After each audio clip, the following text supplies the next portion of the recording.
और अब खबरें विस्तार से। महंगाई के मुद्दे पर केंद्र सरकार को घेरने के लिए रविवार को कांग्रेस जयपुर में महंगाई हटाओ रैली कर रही है। इस रैली में सोनिया गांधी, प्रियंका गांधी और राहुल गांधी शामिल हुए। रैली के दौरान राहुल गांधी ने कहा कि देश में दो शब्दों की टक्कर है, एक शब्द हिंदू और एक हिंदुत्व। मैं हिंदू हूं लेकिन हिंदुत्ववादी नहीं हूं। महात्मा गांधी हिंदू थे और गोडसे हिंदुत्ववादी।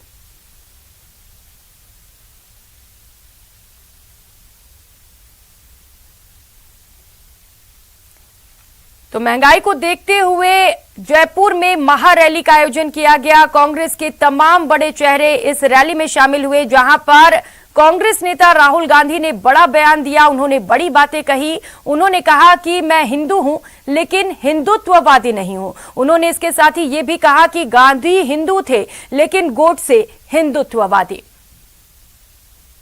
तो केंद्र सरकार के कहनी और करनी में बहुत अंतर है, ये भी राहुल गांधी की ओर से कहा गया। उन्होंने कहा कि पंजाब सरकार ने किसान परिवार को मुआवजा दिया और साथ ही केंद्र सरकार पर निशाना साधते हुए कहा कि केंद्र सरकार झूठ, लालच और लूट वाली सरकार है। केंद्र ने लोगों का रोजगार छीना है। तो ये तमाम बड़े आरोप केंद्र सरकार पर राहुल गांधी ने लगाए। अपने संबोधन में उन्होंने कहा कि केंद्र सरकार ने लोगों से उनके रोजगार छीन लिए, उनको बेरोजगार बना दिया।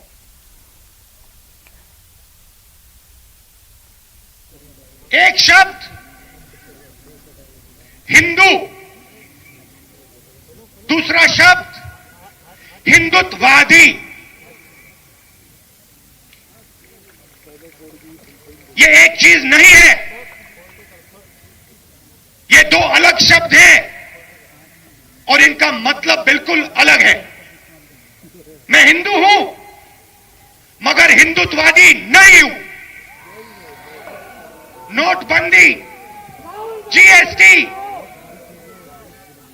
किसान के खिलाफ 3 काले कानून, गैस सिलेंडर 2014 में 414 रुपए, 221 900 रुपए, 117% बढ़ोतरी। पेट्रोल 70 रुपए, आज 100 रुपए। डीजल 60 रुपए, आज 90 रुपए। चीनी 30 रुपए, आज 50 रुपए। घी 350 रुपए लीटर, आज 650 रुपए लीटर। आटा 15 रुपए, आज 30 रुपए। दाल 70 रुपए, आज 190 रुपए।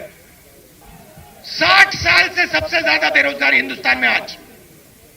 क्यों? क्योंकि आपने रोजगार देने वाली रीढ़ की हड्डी तोड़ दी। आपने डिमोनेटाइजेशन किया, जीएसटी की, नोटबंदी, कोरोना में आपने समर्थन नहीं दिया छोटे बिजनेस वालों को, सब खत्म हो गए।